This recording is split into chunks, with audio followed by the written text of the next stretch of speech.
and make sure we get them in the right places so people know about them. You may have heard a thing that just said this meeting is being recorded. And that is true, and it's being recorded, and it will be posted on the Facebook page. Is that right, Mary, of the village? YouTube page. Good, it's not Facebook, if Facebook's still down as it is tonight. But do remember that as you're posing questions or making comments. I didn't have no problem with that. Let me suggest that if you're on now, if your audio is on, that you now turn it off until we are in the question and answer session. If you have thoughts or comments during Patsy's talk, we encourage you to use the chat function. Mary and I will both try to monitor that, and we'll get back to those things at the end of the presentation. But if you have a really good thought or an idea, do put it in the chat and we'll come back to you. Before we complete this, then let me make a couple of remarks about the upcoming programs. Next month, which will be November 8, we will have Avis Boland talking about her father, the distinguished diplomat Charles Boland, who was in practically every important political event of foreign policy in the middle part of the 20th century. She's writing a biography of him, and it should be a wonderful look at what we all remember when we were children. Then in December, we have Ellen Farrell, who was the founder and organizer of Capitol Early Music, not just Capitol Hill. And she's going to bring us Renaissance music for the holiday season. So that will complete our autumn series of Village Voices. Now, tonight, we're talking with Patsy Sims. She's going to talk about the Klan. And last week, my husband and I were driving through Tennessee, and I looked at the map, and there is a Nathan Bedford Forrest State Park. And I thought, okay, he's a general, but he's also a founder of the Ku Klux Klan. And it makes you think about how the images of the Klan have really penetrated today's society, as well as the society of the years when Patsy was writing her book about the Klan. Patsy's a journalist, she's an academic, and she's been following the Klan for most of her adult life. So with that, here's Patsy about the Klan. Thanks, Trudy. As I began, it's sort of ironic that I'm talking tonight. I happened to pick up the book that my first copy of the Klan book over the weekend and opened it up, and it turned out that I received the very first copy of the book from the publisher on October 4th, 1978. So this is actually the 43rd anniversary of the book.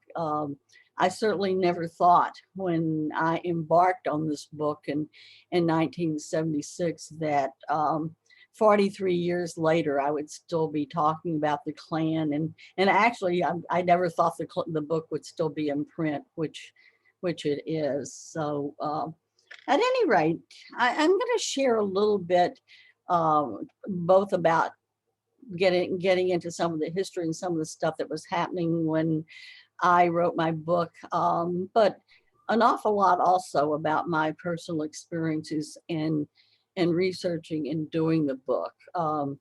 I was in my 30s the day I packed up my MGB and headed south, not knowing precisely where I was headed, only that I was embarking on a book about the Ku Klux Klan. And in my trunk, I carried the makings of a small office: tapes, pens, notebooks, reams of yellow paper, and actually a full-fledged IBM electric typewriter, the ones with the carriage that went back and forth, that I would lug in and out of a different motel room every night for the next 3 or 4 months. On the passenger seat next to me, I had a road map and a sketchy itinerary that I knew could, and actually sometimes did, change at a moment's notice. I left special instructions with my family and my agent that if they really needed to reach me, this being the days before cell phones, that they might try the Holiday Inns in the area where I said I thought I might be, because I ended up staying mostly at Holiday Inns, which you in those days could get a room for $15. I remember one even for $12. Um, but that's the scenario of how I was traveling and how I traveled for 3 months. I was, as journalists like to say, following a story. And for me, the story was not a history of the Klan, but rather to get at the hearts and minds of its members. I had long wondered about the men and women willing to wear the ridiculous hoods and robes and call themselves Cluds and Kleagles and Klexters. But far more than that, what I wanted to know was how they could commit the atrocities that in the 1960s caused even veteran newsmen to be leery about traveling the same roads that I was headed for now alone. It was the summer of 1976, barely a dozen years since passage of the Civil Rights Act and of the murders of 3 voting rights volunteers in Philadelphia, Mississippi, and of Medgar Evers and Verna Damon, Emmett Till, and 4 little black girls in Birmingham's 16th Street Baptist Church. Yet somehow when you're in your 30s, you tend to think, as I did, that we were a lot further removed from that dark history than we really were.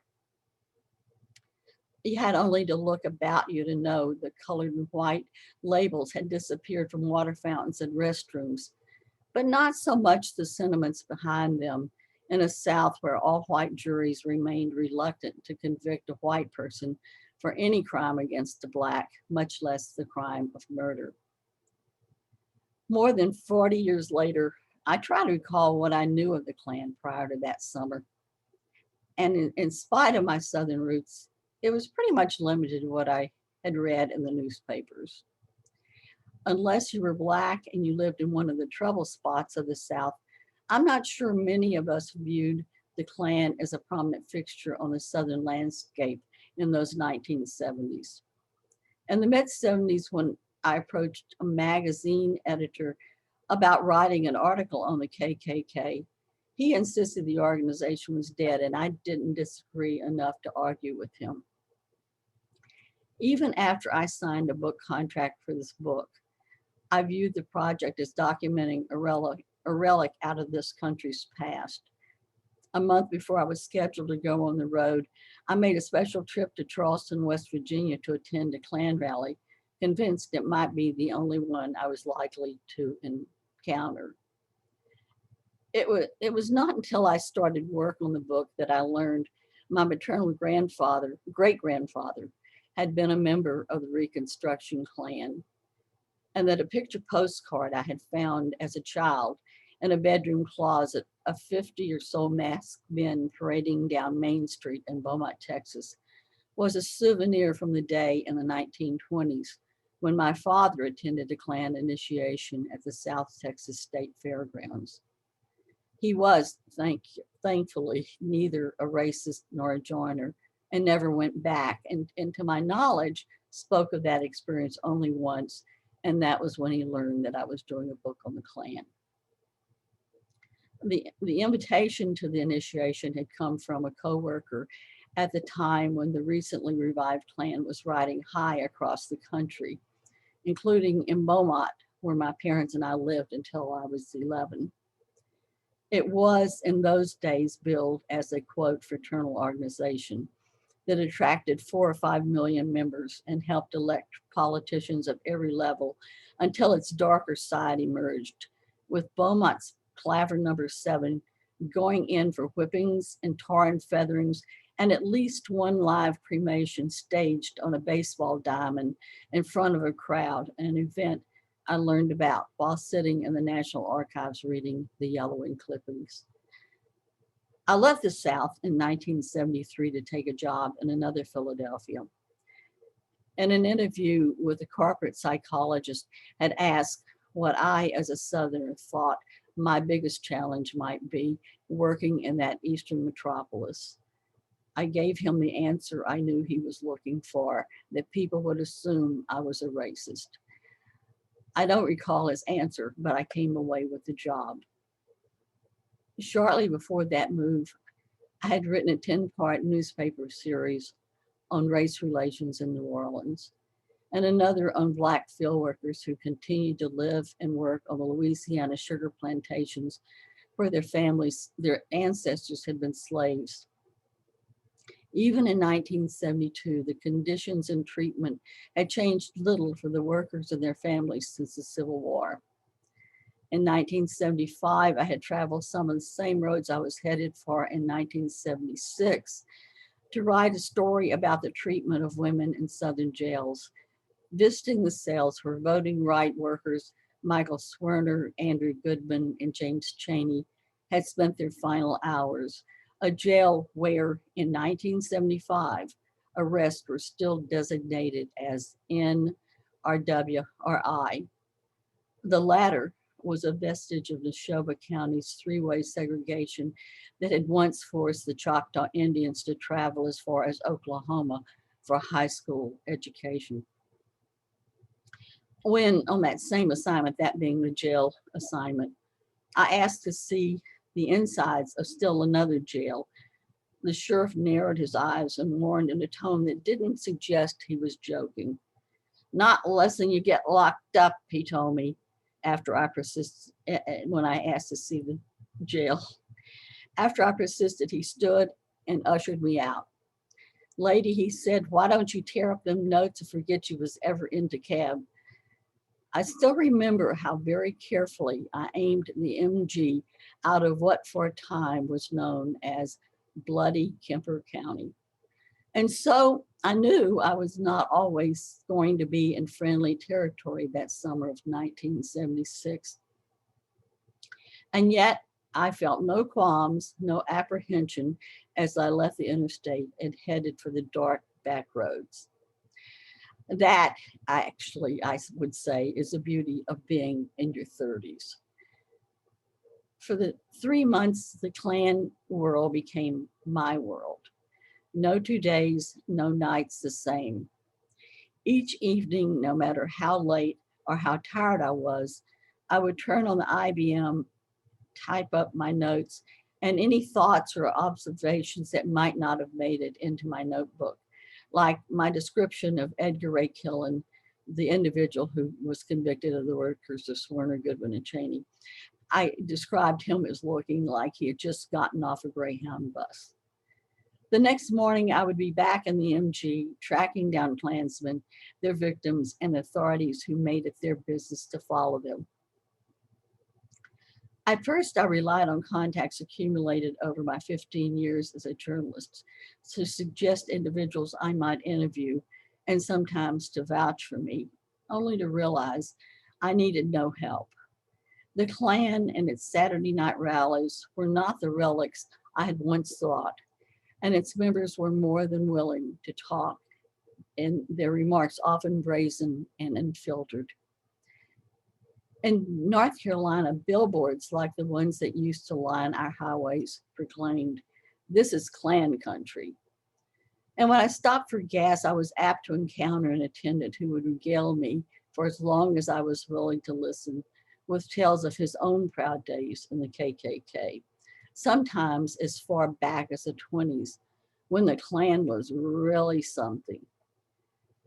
The rallies were a garish mix of hateful diatribes and scratchy recordings of Klan history and old favorites like John Denver. For many, it was a family night out with young children playing tag, where their fathers erected the 30-foot cross that would go up in flames at evening's end. Their garish robes and pointed hats were a special source of pride, especially as they moved up the chain from local to state to national, each designated by a different color. Concession stands sold everything from t-shirts to hot dogs to homemade muffins. And at one rally, the glass eye of a former Grand Dragon from Pennsylvania was auctioned off. I think it got $5. I was often appalled at what they said from the platform and to me, by what they saw as a need for night riders and vigilantes to take back their schools, their segregated way of life, even as I held my tape recorder in plain sight. Once, when I interrupted a young woman's boast of her husband's nocturnal shenanigans to remind her I was writing a book, she assured me she saw nothing wrong with what she said, which I came to realize was why parents were willing to expose their children to the hateful harangues that took center stage at every rally. They were, after all, grooming the next generation. At one South Carolina rally, a small, muscular man I encountered vowed without hesitation to be violent, even to kill, to stop integration, all the while speaking in a soft Southern accent and sprinkling his remarks with ma'am. A year after my book was published, the same man was among those arrested in a clash between the Klan and the Communist Workers' Party that left 5 members of the latter group dead. They used the N-word unapologetically, both on and off the rally platform. Once, when I interrupted an interview to question the man's use of the N-word, he looked stunned. "Sure, I say nigger," he said. Then he nodded towards a tree outside the window. "You say pine tree, don't you?" Looking back now, I wonder at some of the decisions I made that summer. And I wonder sometimes if the older and hopefully wiser me would take the chances I did. At the time, I didn't give a second thought to conducting a 4-hour interview in my motel room with a man who 30 years later would serve 60-year sentence for the murders of Swerner, Goodman, and Cheney, or traveling from Tuscaloosa to New Orleans with the leader of the yet another Klan whose members were suspected of their own reign of terror, including the murders of Viola Liuzzo as she shuttle marches between Selma and Montgomery, and those of the 4 little girls in the Birmingham church bombing. People often ask if I was afraid, and I'd have to say, being in my 30s was probably a blessing. Having a mother who wasn't afraid of the devil probably also helped. I do admit to being a wee bit nervous when I found myself locked in a room with a man with a gun between me and the man I was interviewing. At the height of the interview, he picked up a Civil War era sword, pulled it from its sheath, and sliced it through the air to make a point. I will add this one thing about this guy. This guy had told me on the phone that he was a freelance, sorry. Oh dear, I'm sorry.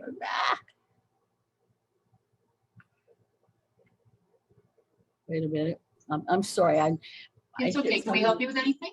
No, I hit something by the computer. Okay, I'm back to where I was. I'm sorry, it No worries. moved it. At any rate, this guy that had the gun and the sword, he had on the phone when I called to arrange to talk to him, he had been really very secretive and told me that I needed to come alone, and did I understand he was underground, and if I brought anybody else it was off, and et cetera, et cetera. And so, here we are doing this interview in this room, locked in from outside.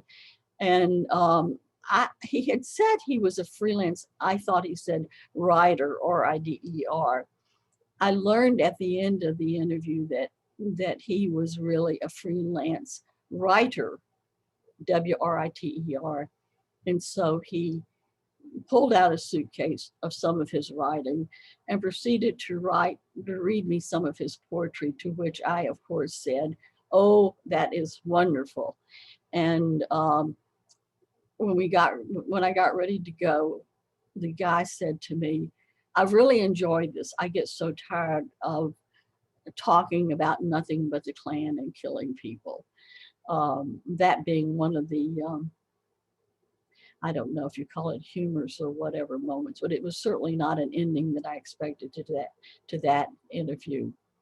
And then along this line, and then there was the former Texas Grand Dragon, who over coffee told of being involved in a plot to assassinate the president of Panama with a car bomb. He was to be the hitman. When I asked why they would have chosen him, he answered without hesitation, "Because they knew I would do it." Just weeks before our interview, an Arizona Republic reporter had been killed by such a device while writing about the mafia. I sat there as he talked about this, and I thought, who saw me drive into the parking lot? Who knows what kind of car I was in? And gave serious thought to not claiming my car for fear that somebody had planted a bomb in it.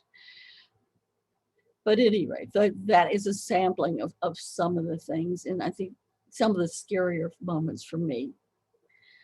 By summer's end, I had lost track of just how many crosses I had watched go up in flames, how many hateful diatribes I had been a captive audience to.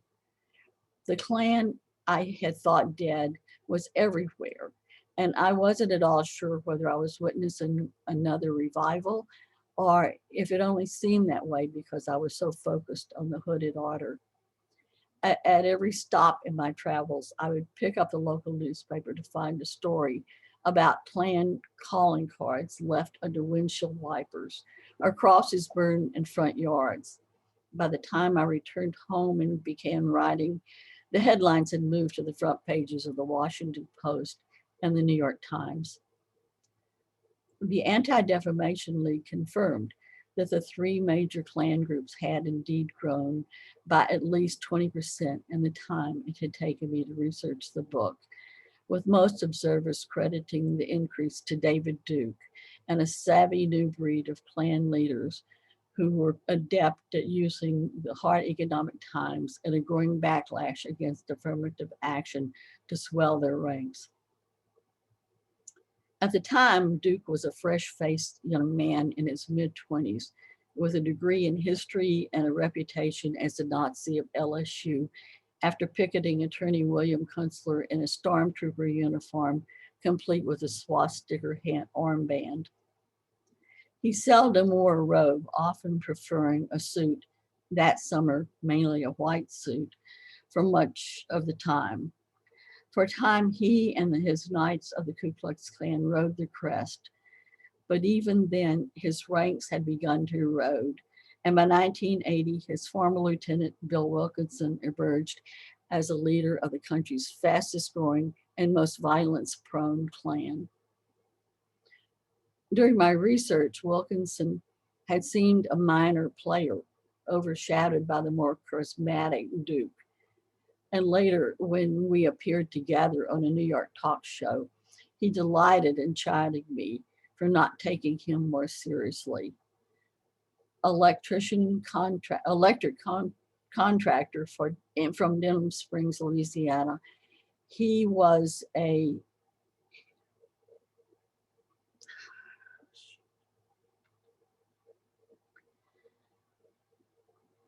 a rough-hewn PR man, as adept at playing to the press as he was at satisfying his members' appetite for violence.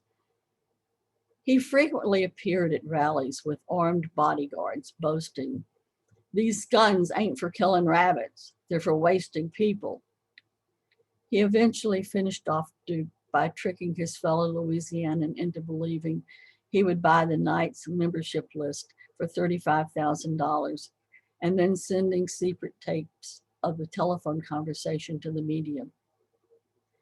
Duke, however, did not remain out of business long. He soon emerged at the helm of his own National Association for the Advancement of White People, an organization that seemed to be the Klan in everything but name.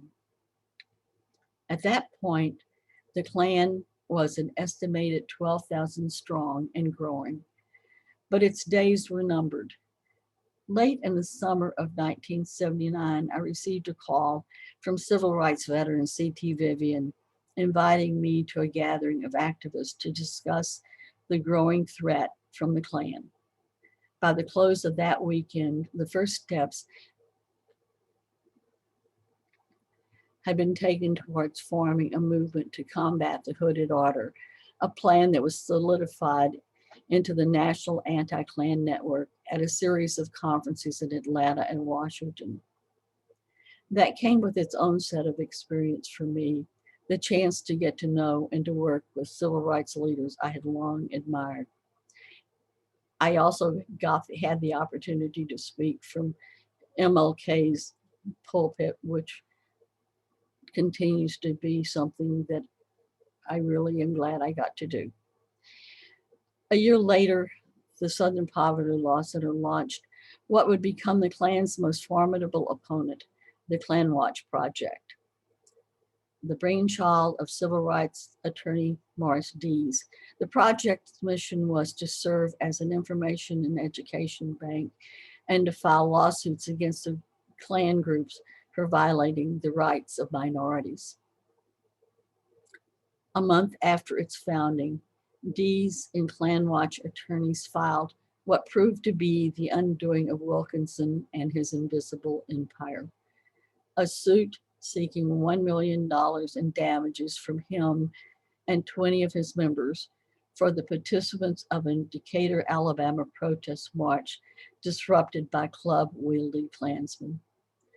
By the time the matter was settled, Wilkinson had declared bankruptcy and resigned as Imperial Wizard amid rumors that he was an FBI informant. Klan Watch helped finish off Robert Sheldon and his United Klans of America in a similar fashion when an all-white jury in Mobile awarded $7 million, including the keys to the United Klan's Tuscaloosa headquarters, to the mother of a Black youth lynched by members of Sheldon's group. Several other Klan groups went down in similar fashion. By the late 80s, the Klan was on the decline, eclipsed by a diverse collection of right-wing groups committed not only to white supremacy, but to the overthrow of the federal government by any means necessary. Groups such as the Order and the Aryan Nation that were neo-Nazi and paramilitary in bent. To prepare for what they believed would be a white revolution, they committed a series of bank robberies and armed car heists, compiled a hit list, and managed to gun down several of their targets before they were brought to justice. Raids by federal agents at the Arkansas compound of one group turned up cyanide and explosive, an arsenal of illegal weapons, electronically detonated landmines, voice-stressed analyzers, and other high-tech equipment not often found in the possession of even the most notorious international terrorist. Not surprising, the ranks included some followers of the Klan, former Grand Dragons Louis Beam, Robert Miles, and Tom Metzger. The Klan never really recovered. By the late 1990s, its ranks had been reduced to approximately 1,500 people, maybe fewer, as it continued to be dogged by lawsuits, more stringent law enforcement, and competition from an ever-growing array of right-wing groups that had come to view the Klan as outmoded and tame, a thought that gave most of us pause. Today, the ADL and Southern Poverty Law Center estimate there are no more than 20, maybe 30 active Klan groups, all of them small and extremely private, making it difficult to determine their true numbers. The three largest groups have maybe a dozen members each, compared to the hundreds they once boasted. A rally held by even a very public group like the Honorable Sacred Knights often attracts 6 or 7 people, 12 at most. From time to time, the Klan has experienced a brief surge in response to moments like the Black Lives Matter movement and the controversy over Confederate monuments. But even then, it has continued to struggle at a time when the anti-government militia movement and a wide assortment of white supremacy groups have exploded in size under a US president who, most observers agree, gave people the green light to be as racist as they wanted. ADL and the Southern Poverty Law Center staff members who monitored the Klan attribute its decline to a lack of strong, effective leaders like United Klan's Robert Sheldon and David Duke. The constant infighting that has plagued the Hooded Order for decades, and its failure to adopt an image and a message that would appeal to a new generation of tech-savvy young white supremacists who were swelling the ranks of other white national groups. At 70, David Duke is no longer affiliated with any particular group, and yet he remains popular within the movement. Some describe him as, quote, the grandfather of Donald Duke's anti-immigration policies. They also see his preference for business suits over hoods and robes as the beginning of the mainstreaming of white supremacy and its move out of the Klan circle and into the boardroom. Much like Duke, the new generation of young white nationals has a cleaned up image in their polo shirts and khakis. As one observer who white supremacist groups told me, as one observer who follows white supremacist groups told me, quote, you don't see a lot of guys sporting obvious tattoos as some folks do in other movements. They get their college degrees, they get their law degrees, and they end up in the presidential administration like Stephen Miller. Thank you.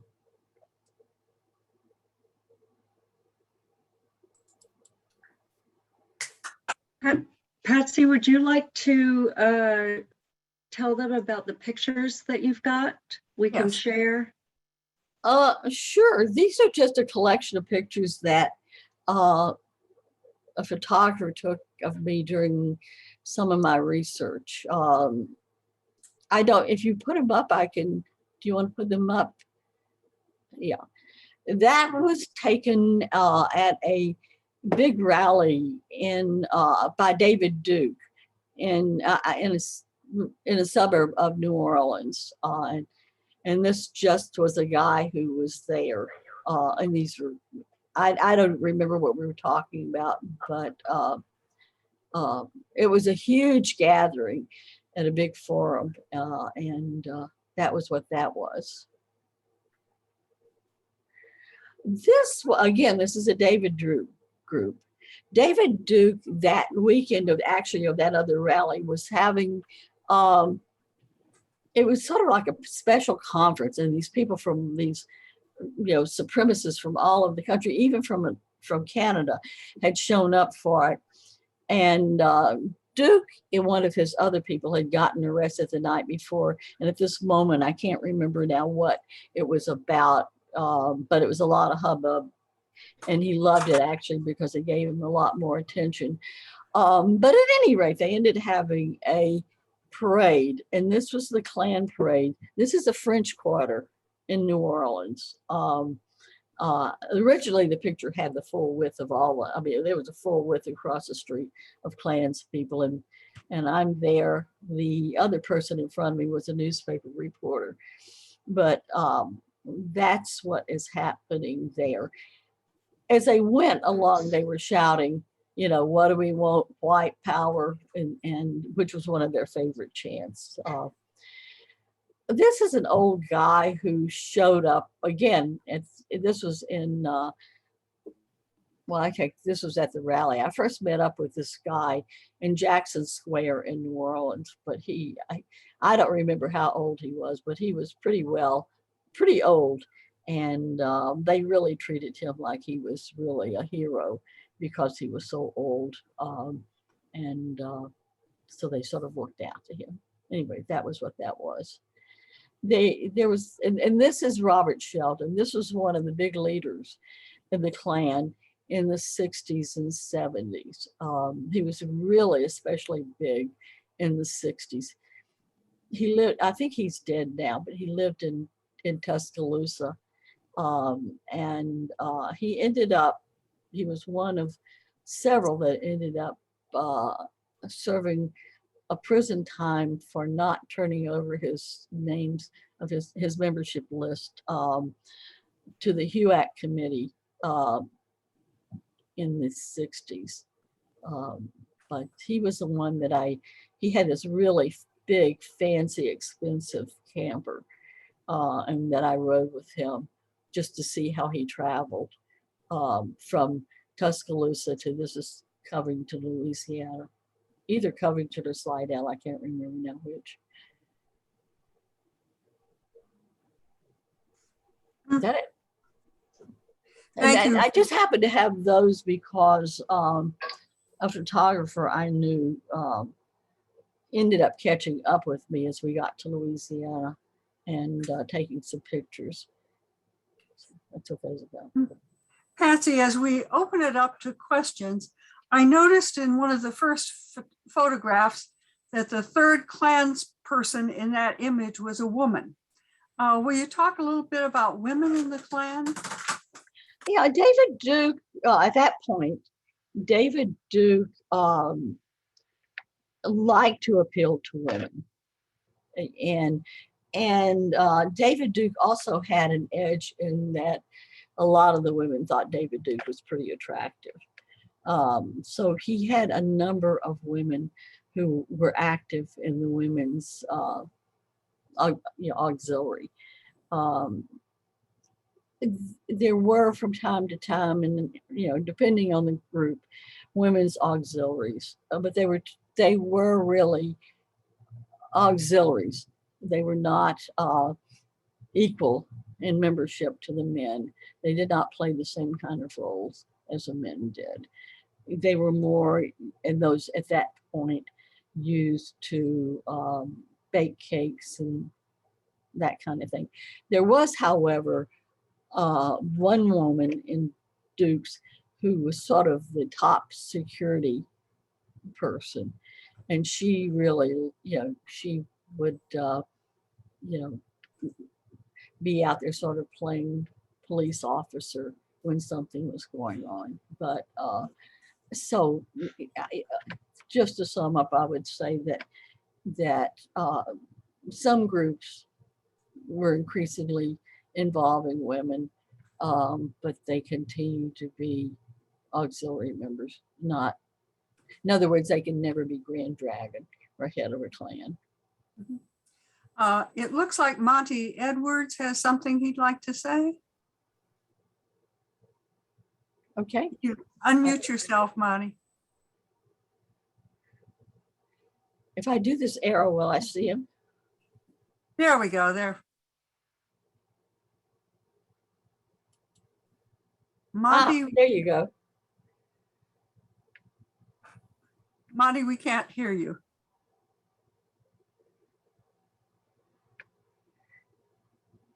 No, okay. He says he knows. Monty, if you want to put your question in the chat, don't hit return because that will send it. But if you put it in the chat, We'll read it. we'll read it out loud. We'll read it. Okay. Karen Stuck wants to know, did any of the Klansmen you interviewed ever recant later? No, well, yes, actually. Well, let me back up. Not in David Duke's group, but there was a guy that I interviewed, and I have a chapter in my book on him, Tommy Terrence, in Mississippi. And he had been involved in a major event.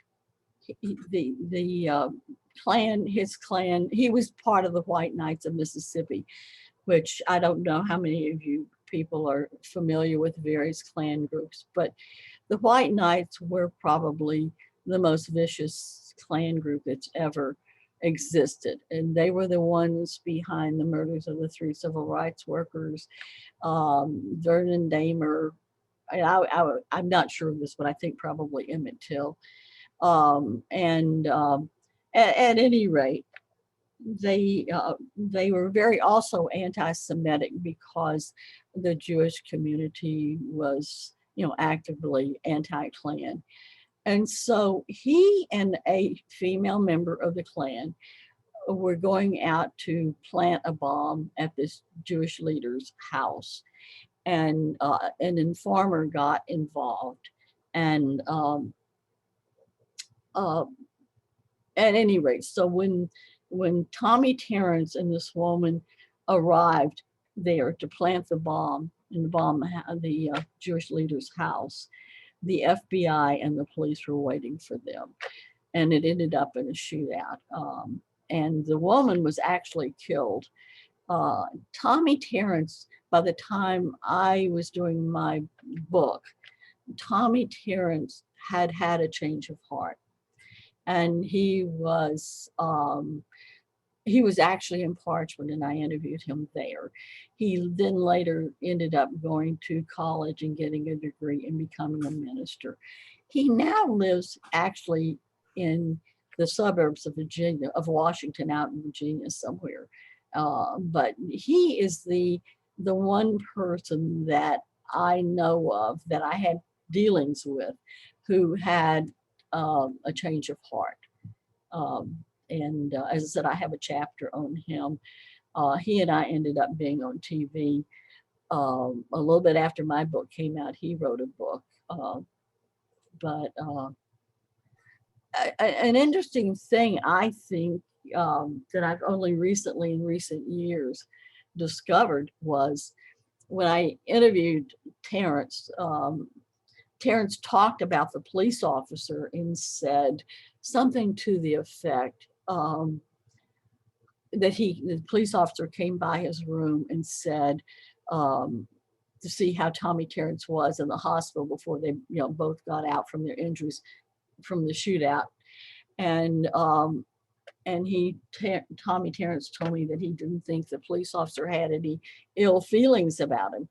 I then went, by this time, the police officer this was years later, after the shooting. I went by at the police headquarters and interviewed the police officer. And he said something to me, I don't remember his exact words, but something like, I wouldn't spit on Tommy Terrence if he was on fire or something. He had no kind feelings about Tommy Terrence. At any rate, fast forward, God, how many years? 30 years, 20 years, whatever.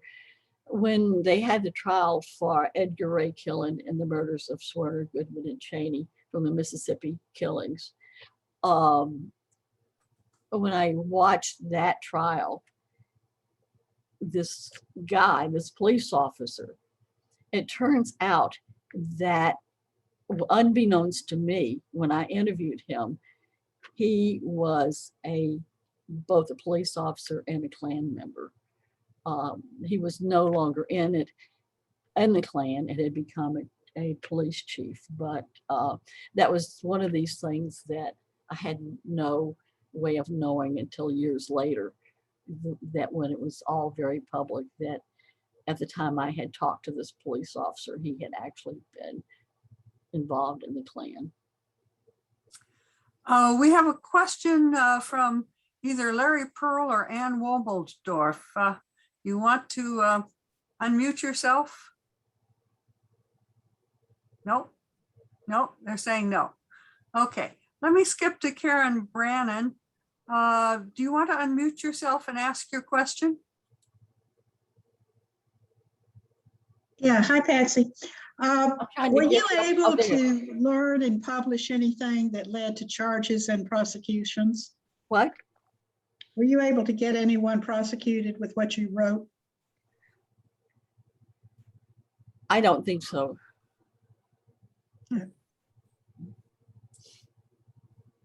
Okay, let's go to Susan Sarfati. Do you want to unmute yourself and ask your question? Sure. Could you comment on the stands or the stands that US presidents took during the time that you were writing your book about the Klan? Like, I guess that would be Nixon, Ford, Carter. I have to say that I'm at this point, I'm a blank. I don't know their particular stands. Oh, okay, thank you. Yeah. We're talking about a long time ago. Karen Stuck, you want to ask your question about familial connections? Yeah, I was curious. You mentioned that that the kids were there at the rallies and they were exposing their children. Did you find any familial family connections between Klansmen and some of the domestic terrorist groups that are in place now? I have to say that I'm not keeping up with the groups now. You know, I've tried to move on to other subjects. I'm now writing about prisons. So you know, I don't know that. I can't answer that. I'm sorry. Patsy, would you like to speculate, though, as to why the current generation of white supremacists didn't use the Klan as a vehicle? Why they decided to go off on their own when they had a ready-made organization they could have taken over? I think I think that what happened, what has happened, if you look at the Klan as we've known it, the pointed hats and the robes, and they look pretty ridiculous, and they've never moved forward. They've never tried to change their image, and so it really came. I don't know whether you would say it's the new generation of these new groups that, frankly, just kind of feel that they're really kind of silly, and so, you know. But the other thing too that I thought that really was, to me, pretty shocking the first time I heard it was, besides thinking that they looked silly in their paraphernalia, that they were too tame. I mean, the people who are now active, as we saw from January 6th, are there's a lot, they're into a lot more serious or hardcore violence than the Klan was in. They're doing a different kind of thing. And so many of the groups now are also anti-government, you know, and so it's sort of like I mean, underneath it all, most of them are still white supremacists. But even there's some that are not white supremacists, but their main thing is they're anti-government. Marion Connolly has a hand raised. Would you like to unmute yourself? Yes, thank you. I wondered, in the course of your research, if you interviewed local white citizens who were not in the Klan, or that you perceived not to be in the Klan, for their take on the Klan. Did you get any sense of how non-Klans people in these communities felt or dealt with them? Yeah. I did not do interviews in Washington because I really came to Washington pretty late in the game. my interviews would have been more down south, and That's what I mean. yeah, and even before the Klan, I did a great deal of writing about race relations. As I indicated, I did the 11-part series on race relations where I interviewed all over the spectrum in housing and education and politics and job, on where this is of course New Orleans, where people stood on, in the various areas. This is 12 years after the schools had been integrated. And what I wanted to see is how far we had come, or have we come very far? So, and what happened is I started doing it. I had a wonderful job in that I mainly did long-term series and stuff. And I had suggested this series because I thought it was good timing to do it, to see where we stood and what's happened. And at that point, the paper hired their first Black female reporter. And so I went to the editor and said, if she's willing to do it, I would love to have her work with me on the story. So on the series. And so what we tried to do was to write about it from the point of view of a young woman who had grown up in the same community as I had grown up white, she had grown up Black, what it had been like, what was it like now, and what was happening. And so, that was right. That was not too far ahead of me actually then going to work for the Philadelphia Inquirer. And then of course, right after that, I did the Sugar Cane series, which I would have to say is one of the projects that's nearest and dearest to my heart. And I continue to be friends of some of the workers and their families. But by the time I came to Washington, the book was pretty far along. Patsy, you've said the book is still in print. Will you tell us where and what the title, and show us the cover? Well, I'll have to show you two covers. Okay. This is the one I received on October the 4th. This was the first. This was the original, and I'd have to run across to a book. Hold on, won't take but a second. Anyway, the other cover is blue. I'll get it before it's over with. And I'm sure you could probably get it from Amazon. Like everything else. Yeah, like everything else. I don't know if you could get the bookstore to order it or not. But I've been really lucky in that it has stayed in print, and the royalties are not enough to support me on. But 43 years later, I'll get a check for $100 for sales for 6 months or something like that.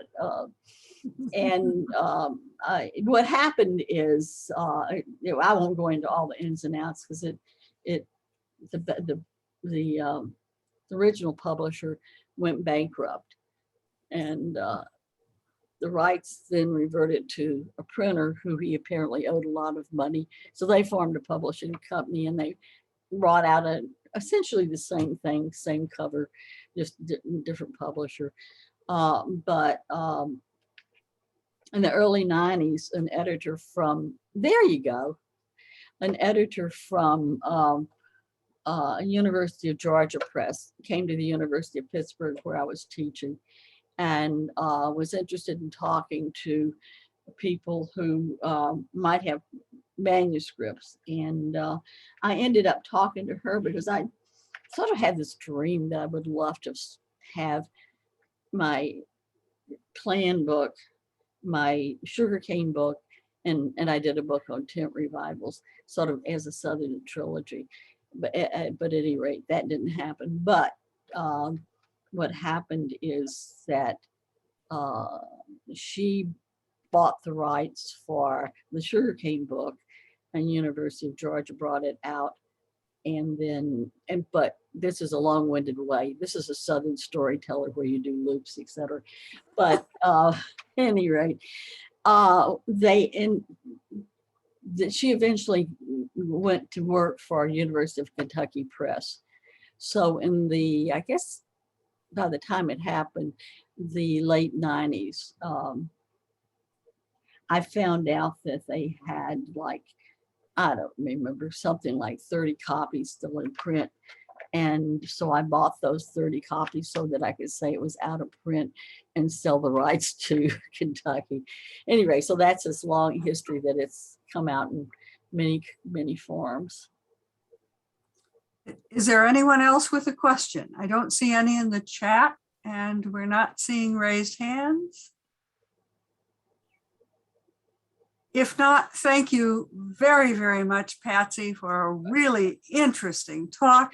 And join us next month on November 8th, when we will be hearing about the life of Charles Bolin. Good night and be safe, everybody. And thank you, Thank you Patsy. very much. Thank you, Trudy. Thank you, That everybody. was Thank you, great. Patsy. Thanks so much. What's your background?